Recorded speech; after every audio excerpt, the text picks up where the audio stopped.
Keenam. Saat ini Eric Crick melihat dompet akun kriptonya dengan tujuan ingin menarik sisa saldonya yang sebelumnya ia lihat sebanyak $920. Ketika Eric pertama kali membuka aplikasi investasinya, betapa terkejutnya dia. Eric merasa tersabar petir saat itu juga karena terkejut melihat asetnya. Keuntungan asetnya kini sudah jutaan %. Sebelumnya Eric membeli Shiba Inu sebesar $7,5 ribu, lalu kemudian turun menjadi $920 dan sekarang asetnya menjadi $5,7 miliar. Di Shiba Inu kini Eric sudah mendapatkan profit jutaan %. Ini benar-benar membuat Eric seperti bermimpi saat itu juga.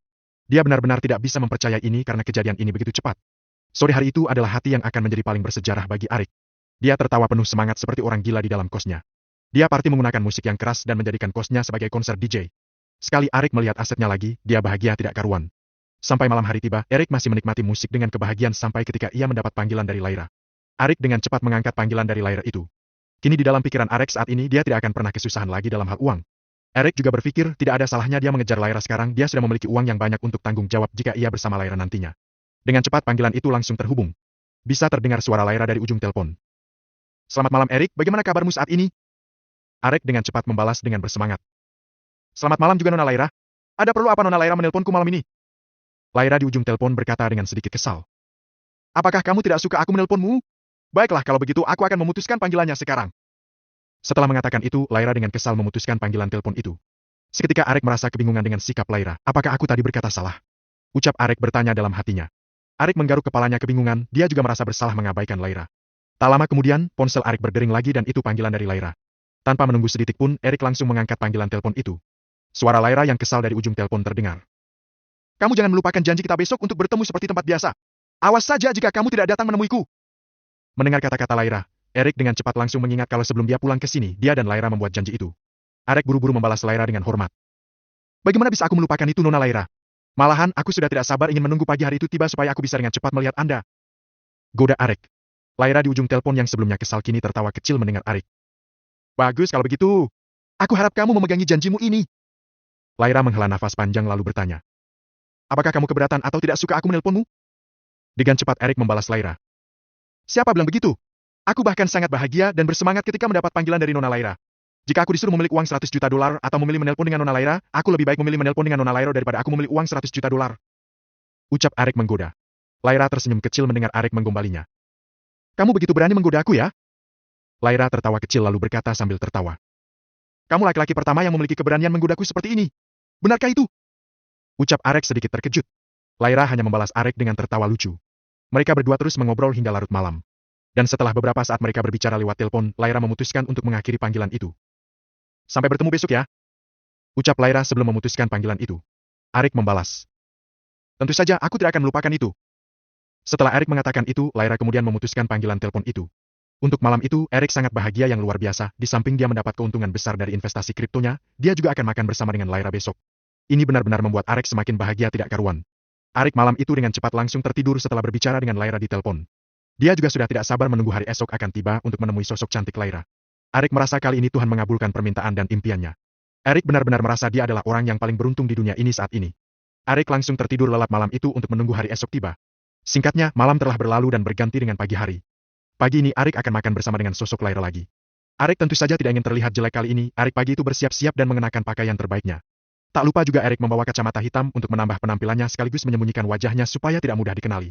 Setelah merasa sudah rapi, Eric dengan cepat berangkat keluar dari gang-gang kecil dari kosnya untuk pergi menuju jalan raya mencari taksi. Dengan cepat Eric mendapat taksi dan segera memerintahkan sopir taksi itu pergi ke restoran Leonard Lee. Di dalam taksi itu, Eric terus-terusan tersenyum dengan kejadian kemarin. Dia benar-benar tidak bisa tidak bahagia sampai sekarang, itu karena dia sudah mengantongi profit jutaan % dari investasinya. Ditambah lagi hari ini dia akan berkencan dengan Lyra. Sopir taksi itu melihat Eric cengar-cengir tersenyum sendiri membuat penasaran. Mau tak mau sopir itu bertanya dengan rasa ingin tahu kepada Eric. Kenapa Anda begitu terlihat bahagia anak muda? Apa yang membuatmu terus-terusan tersenyum seperti itu? Eric dengan cepat membalas sambil tertawa kecil. Hahaha, hari ini aku sangat bahagia karena aku akan berkencan bersama seorang bidadari cantik. Sopir taksi itu ikut tertawa kecil. Oh, seperti itu, pantas saja kamu senyum-senyum sendiri sejak naik taksi ini. Tapi semoga saja kencanmu itu sukses laku mendapatkan wanita bidadari itu. Tentunya Eric berbohong kepada sopir taksi tersebut, ia bahagia bukan karena diajak makan oleh Lyra, melainkan ia masih bahagia karena profit besar dari investasi, sehingga ia tidak akan menyusahkan uang lagi dalam hidupnya. Setelah sampai di restoran Leonard Lee, Eric langsung turun dari taksi dan tak lupa ia membayar taksi sopir taksi tersebut senilai $100. Sopir taksi itu menoleh melihat Eric. Apakah tidak ada yang kecilmu $25? Aku tidak mempunyai kembalian untuk saat ini. Arek tersenyum sambil keluar dari taksi itu dan berkata, "Ambil saja kembaliannya Pak karena Anda telah mendoakan kencan saya tadi." Ucap Arek dan langsung meninggalkan sopir taksi itu. Sopir itu menggelengkan kepalanya dalam ketidakberdayaan melihat tingkah Erik. Arek dengan cepat memasuki restoran itu untuk menemukan sosok Lyra lagi. Arek dengan cepat melihat Lyra duduk di tempat yang sama seperti kemarin. Arek buru-buru menghampirinya. "Maaf membuat Nona Lyra yang cantik ini menunggu." Ucap Arek sambil tersenyum menatap Lyra. Lyra menoleh untuk mencari sumber suara itu dan dia menemukan sosok Erik ada di depannya. Lyra tersenyum sambil berkata, "Silakan duduk dulu." Arik mengangguk ringan sebagai tanggapan. Ketika Arik baru saja tiba dan duduk, Lyra terus-terusan menatapnya dengan tatapan kosong. Ini membuat Arik menjadi sedikit canggung ditatap terus-menerus oleh Lyra. Erik melambaikan tangannya sambil berkata, "Mengapa Anda melihatku seperti itu? Apakah ada yang salah denganku?" Lyra dengan cepat tersenyum tipis sambil berkata menatap Erik. "Tidak ada, kamu terlihat keren saja menggunakan pakaian itu dan kacamata. Kamu nampak seperti bodyguard di film-film Hollywood." Erik mendengar itu dengan cepat menoleh untuk melihat kondisi bajunya. "Apakah ini terlihat jelek di mata Nona Lyra?"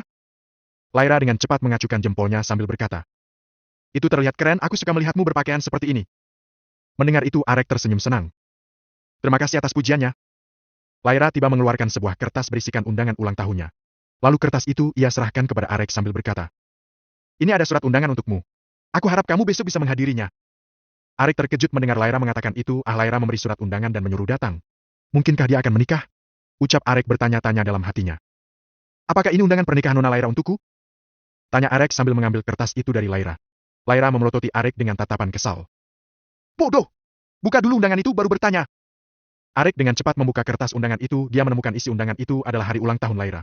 Arek berkata dengan terkejut, "Aduh, Nona Lyra mengundangku untuk hadir di acara ulang tahun Nona Lyra?" Lyra buru-buru menganggukkan kepalanya dan berkata dengan semangat, "Ya, aku ingin kamu menghadiri acara ulang tahunku besok. Aku ingin melihatmu ada di sana menyambut ulang tahunku juga." Arek langsung mengangguk setuju dan sangat bersemangat. "Hadiah apa yang Nona Lyra inginkan dariku? Katakan saja, aku pasti akan memberikannya." Arek dengan berani mengatakan itu karena uang dia sekarang sangatlah banyak. Apapun barang mahal sekarang bisa ia miliki dengan uangnya sekarang. Lyra tersenyum kecil kemudian membalas Arek. "Aku tidak menginginkan hadiah apapun, aku cuma menginginkan kamu menghadiri acaraku besok." Mereka berdua terus mengobrol dan tertawa bersama menikmati makan bersama itu. Lyra di samping itu entah mengapa dia merasa sangat nyaman berbicara dengan Arek. Lyra perlahan terasa nyaman di dekat Arek, dia ingin rasanya terus bisa berbicara dengan Arek seperti ini. Di saat kencan Lyra dan Arek saat ini, tiba-tiba seseorang dari kejauhan memotret kencan mereka lagi, kemudian dia langsung mengunggah hasil foto itu ke grup-grup universitas dan teman-teman terdekatnya. Dengan cepat foto Lyra berkencan dengan seorang laki-laki tidak dikenal itu langsung menyebar di lingkaran universitas tempat Lyra kuliah. Banyak kontroversi yang keluar dari semua mahasiswa.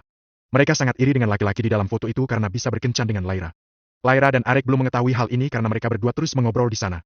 Sampai ketika Arek saat itu menoleh membuka ponselnya dan langsung menyadari kegaduhan di dalam grup universitas. "Nona Lyra, seperti ada seseorang yang memotret kita dari kejauhan sana." Ucap Arek sambil memberikan Lyra menatap foto itu. Menang benar kalau itu adalah dia dan Arek di dalam foto itu. Dengan cepat Lyra marah melihat ini. "Sepertinya begitu. Dia pasti masih ada di sini." Lyra mengatakan itu sambil menoleh melihat ke arah tempat mengambil foto itu. Dengan cepat Lyra menemukan sosok Henry teman jurusannya di universitas. Tidak salah lagi pasti pelakunya Henry menurut Lyra. Karena tempat duduk Henry sama persis dengan letak pengambilan foto itu. Dengan cepat Lyra menghampiri meja Henry itu. Saat itu, Henry juga berkencan dengan Isabel sepupunya. Dia sering datang makan ke sini ingin melihat Lyra, karena Lyra sering sekali ia temukan sedang makan di sini juga. Eric mengikuti Lyra dari belakang menuju meja Henry juga. Lyra menggerakkan kakinya di depan meja Henry sambil berkata dengan marah menunjukkan foto itu. "Mengapa kamu memotretku?" Henry yang melihat Lyra menghampirinya dengan gugup membalas. "Aku hanya sedikit marah melihat Nona Lyra berkencan dengan seorang laki-laki." Lyra mendengar itu menggerakkan giginya. "Kamu yang marah lalu melampiaskannya ke aku. Apa kamu sudah gila? Cepat hapus foto itu. Kalau tidak kamu akan mengetahui konsekuensinya." Henry langsung mengangguk dan dengan cepat menghapus foto itu. "Maafkan aku Nona Lyra atas kehilapanku, aku tidak akan mengulangi ini lagi."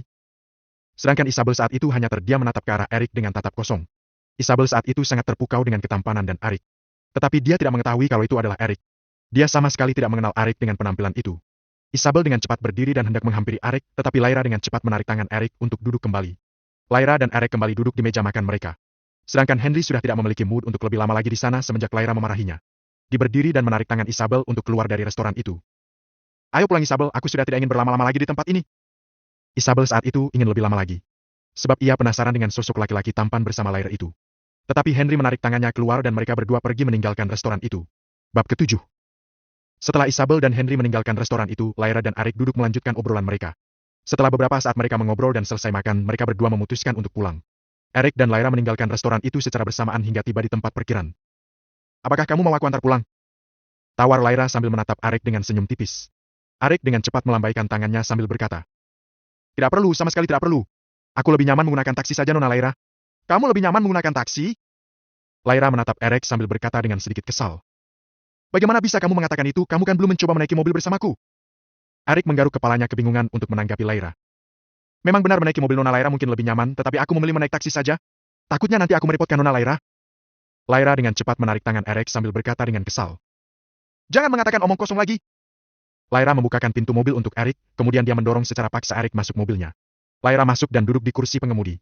Sedangkan Arik hanya bisa menghela nafas panjang sambil memasuki mobil Laira. Arik menoleh untuk melihat Laira, tetapi Laira saat itu sedang menatapnya juga. Dua mata saling menatap. Laira tersenyum tipis ketika menatap Arik, sedangkan Arik saat itu langsung tertegun seperti patung melihat tatapan Laira yang begitu indah. Laira melambaikan tangannya untuk menyadarkan Arik dari keterkejutan. "Mengapa kamu menatapku seperti itu?" Mendengar itu, Arik dengan cepat kembali sadar. Arik dengan malu langsung memalingkan pandangannya ke arah luar jendela. Laira yang melihat Arik bertingkah seperti itu membuatnya tertawa kecil. "Mengapa kamu malu menatapku?" tanya Laira sambil tertawa kecil. Arik mengerutkan keningnya sambil berkata, "Aku lebih baik disuruh bertatapan dengan hantu daripada bertatapan dengan Nona Laira." "Kenapa?" tanya Laira dengan tidak sabaran. Arik berkata sambil tersenyum kecil. "Aku bisa saja serangan jantung jika terus menatap Nona Laira. Apakah Nona Laira tahu alasannya?" Laira dengan senyuman manisnya menggelengkan kepalanya sebagai tanggapan. Arik berkata sambil menatap Laira. "Karena kecantikan Nona Laira itu sudah kelewatan batas maksimal. Orang lebih terkejut melihat Nona Laira yang cantik daripada mereka terkejut melihat setan." Arik menghela nafas lalu melanjutkan. "Apakah Nona Laira tidak memiliki kaca di rumah untuk berkaca? Atau apakah aku perlu membelikan Nona Laira kaca supaya Nona Laira bisa berkaca melihat kecantikan Anda sendiri?" Laira tidak bisa menahan tawanya mendengar pernyataan Arik. "Kamu benar-benar berani menggodaku," ucap Laira sambil tertawa. Suasana di dalam mobil itu kini menjadi hidup, tidak seperti sebelumnya ada sedikit kecanggungan. Laira menjadi semakin nyaman berbicara sambil bercanda dengan sosok Arik. Dia sebelumnya belum pernah berbicara tatap mata seperti ini dengan seorang laki-laki seumurannya. Arik adalah yang pertama berbicara seperti ini bersamanya. Mereka berdua terus mengobrol hingga tanpa mereka sadari, mobil itu sudah sampai di tempat tujuan. "Aku turun di depan sana saja soalnya mobil Nona Laira sepertinya tidak bisa memasuki gang yang terlalu sempit itu," ucap Arik sambil menunjuk ke arah tujuan. "Memangnya kita sudah sampai?" tanya Laira. Arik mengangguk. "Betul, kita sudah tiba. Nona Laira bisa menurunkanku di depan sana, kosku tidak terlalu jauh dari sini." Mendengar itu, Laira dengan cepat berkata dengan cemberut. "Ya, padahal aku masih ingin berbicara denganmu." Laira menatap Arik sambil berkata. "Bagaimana kalau kita berkeliling jalan-jalan sebentar?" Arik mendengar itu menggaruk kepalanya kebingungan. Arik mengingat kalau siang ini, ibu wali kosnya akan datang menagih uang tahunan kosnya. Jadi, tentu Arik tidak bisa menerima tawaran Laira untuk jalan-jalan. "Tidak bisa Nona Laira? Ini sudah hampir siang hari. Bukankah nanti siang kita akan kuliah?" Arik bertanya sambil menatap Laira. Laira yang mendengar itu langsung tertegun. Laira tersenyum sambil menggaruk kepalanya lalu berkata. "Oh ya ya. Nanti siang kan kita kuliah?" Arik bertanya sambil menatap Laira. "Jadi bagaimana? Aku turun di sini saja ya?" Laira mengangguk. "Ya, turun saja. Lain kali dah kita jalan-jalannya." Setelah Laira mengatakan itu, Arik dengan cepat menuruni mobil Laira. Mereka berdua langsung berpisah saat itu juga. Arik dengan cepat pulang ke kosannya, dia tidak berani membuat ibu wali kos lebih menunggu lagi. "Bibi sudah lama ya di sini?" Arik langsung bertanya ketika melihat ibu wali kosnya. Wali kosnya menoleh untuk mencari sumber suara. Dan dia menemukan sosok Arik memanggilnya dari belakang. "Ya, aku sudah lama menunggumu. Kemana saja kamu? Apakah kamu tidak mendengarku kemarin kalau aku akan datang ke sini menagih hutang kosmu?" Arik membalas dengan nada pelan. "Maaf Bibi, saya tadi ada kesibukan penting soalnya." "Ya sudah, tidak apa-apa." Wanita itu menatap Arik sambil berkata lagi. "Tapi apakah kamu sudah menyiapkan uangnya? Jangan bilang kamu nggak lagi tahun ini." Arik tidak membalasnya, melainkan Arik dengan cepat mengeluarkan ponsel miliknya, kemudian langsung mentransfer $3.000 ke akun bank wali kosnya. Setelah dia mentransfer itu, Arik memberikan bukti transaksi itu kepada wali kosnya sambil berkata. $2,500 kan, Dik? Aku sudah mentransfer $3.000 untuk Bibi. Anggap saja $500 bonus untuk Bibi." Melihat riwayat transaksi Arik, dia dengan cepat mengeluarkan ponselnya untuk mengecek dana yang masuk di akun banknya. Dan ternyata itu benar, Arik tidak berbohong kalau dia benar-benar mentransfer $3.000 kepada wali kosnya. Dengan tersenyum ceria, wali kos Arik itu dengan hormat menunduk di depan Arik sambil berkata. "Luar biasa kamu sekarang Arik bisa melunasi kos. Dan terima kasih juga ya atas bonus lebihnya." Arik tersenyum sebagai tanggapan. Setelah dia melihat Arik, wanita itu dengan cepat langsung berbalik pergi meninggalkan Arik tanpa mengatakan apa-apa. Sedangkan Arik langsung memasuki kosnya dan bersiap-siap untuk berangkat ke universitas. Setelah memasuki kamarnya, Arik kembali membuka ponselnya untuk melihat profit yang ia dapatkan. Arik benar-benar sangat bahagia untuk hari ini. Pertama, dia sangat bahagia karena mendapatkan profit yang besar dari investasi kriptonya. Dan yang kedua, Arik sangat bahagia karena bisa duduk dan mengobrol santai dengan sosok Laira idolanya. Aset Arik dalam bentuk kriptonya sekarang $5,7 miliar. Arik memikirkan sejenak dengan penggunaan uang ini. Namun setelah beberapa saat, Arik mengambil keputusan cepat kalau dia akan menarik $3,7 miliar dan akan menyisakan $2 miliar untuk diinvestasikan kembali. Erik benar-benar merasa ini seperti mimpi. Dia tidak pernah berpikir untuk memiliki uang sebanyak ini. Bagi Erik, sekarang dia bisa mendapatkan apa yang mau dia dapatkan. Erik tidak pernah menyangka kalau dunia investasi sangat menjanjikan. Erik mendapatkan ini semua kurang dari sebulan, tentu saja menurut logika itu tidak mungkin. Tetapi Erik bisa mencapai itu entah karena faktor hoki atau sudah takdir. Setelah istirahat beberapa saat, Erik bersiap-siap dan langsung pergi menuju universitas. Setibanya di universitas, Erik melihat Lyra sedang membagikan kertas yang sama seperti yang diberikan padanya di halaman universitas. Jadi Erik menyimpulkan kalau Lyra sedang membagikan undangan ulang tahunnya. Erik tentunya memandangi Lyra dari kejauhan sambil tersenyum kecil. Setelah beberapa saat berdiri di sana menatap Lyra, Erik memutuskan untuk memasuki kelas saja. Tetapi tiba-tiba dari belakang ada yang menepuk bahunya. Erik dengan cepat langsung berbalik untuk melihatnya. Erik menemukan sosok Bella sedang tersenyum masam ke arahnya. Bella, ucap Erik sambil menatap Bella. Bella tersenyum kecil sambil berkata, maaf ya kalau membuatmu terkejut. Erik melambaikan tangannya. Tidak sama sekali. Erik memandangi Bella sambil bertanya. Ada apa memanggilku? Bella tersenyum masam menundukkan kepalanya sambil berkata. Maafkan aku atas kejadian sebelumnya. Erik menggaruk kepalanya kebingungan mendengar pernyataan Bella. Erik bertanya dengan rasa ingin tahu. Ada apa sebenarnya? Apa yang mau kamu katakan? Apakah kamu sedang membutuhkan bantuanku? Bukan soal itu. Bella menggelengkan kepalanya lalu berkata dengan rasa bersalah. Ini soal kamu dipecat dari pekerjaanmu waktu itu. Ketika Erik mendengar ini, tentu langsung membuatnya kebingungan. Memangnya ada masalah apa dengan aku dipecat? Ucap Erik bertanya dengan rasa penasaran. Bella menjelaskan dengan sangat serius. Sebenarnya ayahku adalah bos yang memecat kamu waktu itu. Aku melihatmu bekerja pada saat itu dan merasa kasihan dengan pekerjaan yang terlalu berat, lalu aku menyuruh ayahku untuk memberikan kamu pekerjaan yang lebih ringan dan bagus, namun ayahku berbohong kepadaku saat itu. Bella menghela nafas lalu melanjutkan. Ia berkata sudah memberikanmu pekerjaan yang bagus, tetapi sebenarnya kamu dipecat. Dia berbohong kepadaku. Mohon maafkan aku Erik, itu semua adalah kesalahanku. Erik menunjukkan ekspresi sedikit keterkejutan. Erik tidak pernah menyangka kalau ayah Bella adalah bos yang memecatnya pada waktu itu. Tetapi sekarang Erik tidak terlalu memperdulikan hal itu sebab dia sudah memiliki uang yang banyak. Tentu dia sekarang tidak akan melakukan kerja paruh waktu lagi untuk membiayai hidupnya karena Erik sudah memiliki uang yang banyak dari hasil investasi kriptonya. Erik tersenyum menggaruk kepalanya sambil berkata menatap Bella. Soal itu. Lupakan saja Bella. Aku tidak terlalu memikirkan hal itu jadi aku sama sekali tidak mempersalahkannya. Bella mengangguk ringan, kemudian menatap Erik sambil berkata. Bagaimana dengan ini aku akan mentraktirmu makan untuk menebus kesalahanku setelah jam kampus selesai. Sudah lama sekali kita tidak makan bareng. Jadi bagaimana? Mendengar pernyataan Bella membuat Erik langsung tertegun. Bagaimanapun, hanya sosok Bella yang menjadi temannya dulu di bangku SMA. Mereka berdua selalu bersama, tetapi hal itu hilang ketika mereka berdua naik ke perguruan tinggi. Mungkin Bella sekarang sudah memiliki sedikit rasa malu berteman dengan Erik, oleh karena itu Bella jarang bertemu dengan Erik. Erik dan Bella berdua duduk dan mengobrol di sana. Tanpa sengaja, kebersamaan Erik dan Bella dilihat oleh Lyra dari kejauhan. Lyra pada saat itu langsung menatap kosong ke arah mereka berdua. Entah apa yang menjanggal hati Lyra pada saat itu. Dia merasa sakit di hatinya ketika melihat kedekatan Erik dengan wanita lain. Lyra juga tidak tahu mengapa dia memiliki emosi seperti ini melihat Erik dekat dengan wanita lain. Lyra ingin menghampiri Erik, tetapi dia mengurungkan niatnya karena dia sedang membagikan surat undangan ulang tahunnya. Lyra melihat sekelilingnya untuk menanyakan sesuatu. Lyra menemukan sosok Henry di samping. Dengan cepat, Lyra menatap Henry sambil bertanya dengan rasa ingin tahu. Henry, apa kamu mengenal wanita yang duduk bersama pemuda itu? Mendengar Lyra berbicara kepadanya membuat Henry sedikit mengalami kegugupan. Sebab ini baru pertama kalinya dia disapa dengan lembut oleh Lyra. Henry langsung membalas Lyra.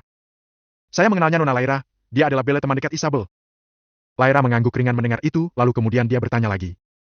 Apa hubungan Bella dengan pemuda itu? Apakah Bella adalah pacarnya? Pacarnya? Henry langsung menggelengkan kepalanya. Bagaimana mungkin Bella akan mau berpacaran dengan pemuda itu? Semua anak jurusan bahasa tidak menyukai pemuda itu. Jadi, tidak ada wanita yang tertarik dengan dia. Ucap Henry menjelaskan. Setelah mendapatkan penjelasan dari Henry, Lyra langsung memalingkan pandangannya dari Henry. Untung saja Erik bukan pacar Bella. Ucap Lyra dalam hati sambil menghela nafas. Tapi, untuk apa mereka berdua duduk bersama jika tidak ada keperluan? Memangnya, apa hubungan Erik dengan Bella? Lyra bertanya-tanya dalam hatinya. Ini membuat sedikit kebingungan. Untuk apa aku mengkhawatirkan Erik? Bukankah dia bukan siapa-siapaku? Lyra berkata dalam hati dengan kesal. Kemudian, Lyra melanjutkan membagi undangan ulang tahunnya dan mengabaikan Erik. Singkatnya, jam kampus Erik dan Bella sudah selesai. Mereka sebelumnya sudah membuat janji untuk makan bersama. Tentu saja mereka berdua setelah menyelesaikan jam kampus, Erik dan Bella langsung pergi untuk makan bersama. Mereka berdua berjalan bareng sambil mengobrol. Erik, apakah kamu juga mendapatkan surat undangan ulang tahun dari Lyra? Tanya Bella. Erik mengangguk dan berkata. Aku sudah mendapatkannya juga. Kamu mendapatkannya juga benarkah? Lalu di mana surat undangan itu sekarang? Tanya Bella penasaran. Erik dengan cepat membalas Bella. Nona Lyra langsung yang memberikannya untukku tadi pagi. Bella kebingungan dengan jawaban dari Erik. Lyra memberikanmu tadi pagi. Di mana dia memberikanmu? Erik dengan cepat menutup mulutnya sebab dia hampir saja memberi petunjuk Bella kalau dia sudah berkenan dengan Lyra. Aku salah bicara tadi, sebenarnya aku diberikan oleh teman Nona Lyra tadi di depan gerbang. Dan aku meninggalkannya di dalam kelas. balas Arik. Mendengar jawab Arik, Bella langsung mempercayainya tanpa ada sedikit keraguan. Sebab Bella berpikir bagaimana mungkin orang seperti Lyra akan repot-repot memberikan Arik surat undangan secara pribadi. Bagaimana kalau kita pergi ke toko mendapatkan beberapa barang untuk kita hadiahkan kepada Lyra nanti? Ajak Bella. Arik mendengar itu langsung mengangguk setuju. Ide yang bagus. Ayo pergi kalau begitu. Balas Arik. Arik dan Bella memasuki sebuah toko besar. Mereka berdua terus berkeliling untuk mencari hadiah yang akan diberikan kepada Lyra. Setelah beberapa saya berkeliling, pandangan Bella terfokus pada toko jam tangan Rolex. Ayo masuk ke toko Rolex, barangkali hadiah jam tangan cocok dengan Lyra. Ucap Bella sambil menarik tangan Arik. Mereka berdua memasuki toko jam tangan itu sambil terus melihat-lihat jam tangan yang cocok. Bella dengan cepat mendapatkan sebuah jam tangan Rolex mini seharga 2,8 ribu dolar. Jam tangan itu akan ia hadiahkan kepada Lyra nantinya. Bella tiba-tiba terfokus pada jam tangan Rolex terlihat sangat mewah. Lihatlah Arik, jam tangan ini sangat indah. Ucap Bella mengagumi. Arik tersenyum sambilan mengangguk. Bella melihat label harganya, namun dia sangat terkejut. Jam Rolex itu seharga 210 ribu dolar, harga ini benar-benar membuat Bella tidak ingin memilikinya. Jam ini sangat bagus, tapi harganya terlalu mahal. Ucap Bella sambil cemberut. Apakah kamu ingin memilikinya? Tanya Arik. Bella mengangguk ringan. Ku yakin semua orang ingin memilikinya, apalagi aku. Bella kemudian menatap Arik sambilan bertanya. Arik, apakah kamu sudah menyiapkan kado ulang tahun untuk Lyra? Arik mendengar itu langsung tertegun, sebab dia belum menyiapkan hadiah apapun untuk Lyra. Arik membalas Bella dengan berbohong. Ya, aku sudah menyiapkan hadiah untuk Nona Lyra. Bagus kalau begitu. Ucap Bella sambil mengangguk ringan. Dalam hati Arik saat ini, dia memikirkan hadiah apa yang akan diberikan kepada Lyra nantinya. Sebab Arik belum menyiapkan hadiah itu sama sekali. Setelah berpikir sejenak, Arik memiliki ide untuk membeli jam tangan mewah seperti yang ditunjuk oleh Bella sebelumnya. Tetapi jika Arik membelinya sekarang, maka Bella akan mencurigai dan akan menanyakan dari mana dia mendapatkan uang itu. Jadi Arik harus memiliki cara untuk melakukan hal ini. Arik, ayo kembali. Setelah ini kita langsung pergi makan. Ucap Bella sambil menatap Arik. Arik menggaruk kepalanya sambil berkata. Bella, sepertinya untuk saat ini ada urusan mendadak yang harus aku selesaikan. Bagaimana kalau lain waktu saja kita makan? Apakah kamu tidak keberatan? Bella yang mendengar ini menjadi sangat cemberut. Bella tahu jika Arik mengatakan itu dia tidak berani membantah Arik. Sebab Bella selalu berpikir jika Arik mengatakan dia sibuk, maka Arik pasti akan sangat sibuk. Mengingat-ingat betapa susahnya hidup Arik, Bella tidak ingin mempersulit Arik juga. Jadi Bella membalas Arik sambil cemberut. Baiklah kalau begitu, lain kali juga tidak apa-apa.